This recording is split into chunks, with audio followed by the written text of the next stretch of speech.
I wrote this poem for my brother, so the you in the poem is referring to him, and the us is me and him. It's been almost 10 years since Mike died, the event that shattered us to pieces. That mild March afternoon as he crossed the street too soon, and it was over in an instant. Speeding car snapped neck. Death took him 6 days before his 14th birthday.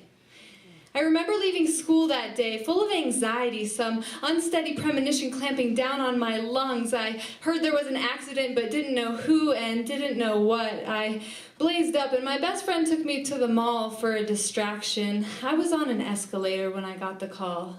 I remember sobbing in a fit of shock and wondering how the world could go on. To me, all time stopped. I expected everything to cease moving.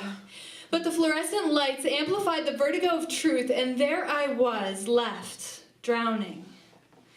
The one day of the year that I didn't give him a ride home from school, he walked, and he perished.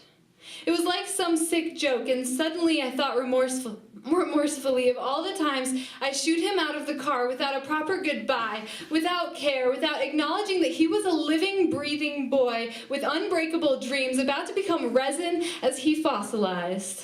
I thought of my brother, of how he could fathom a reality without his best friend, what Saturday mornings would look like without the two of them in the basement. Now, just Brock, empty cartoons and a gaping, wounded heart.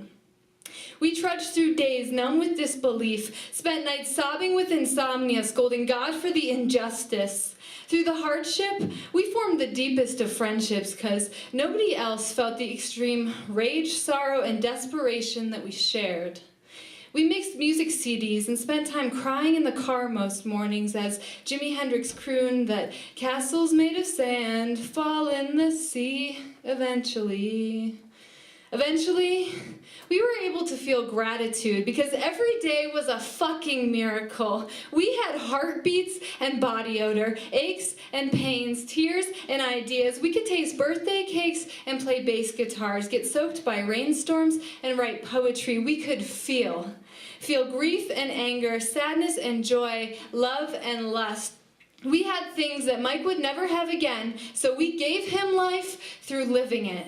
Not one idle moment spent that wasn't dedicated to full experience. With this came new responsibilities, see.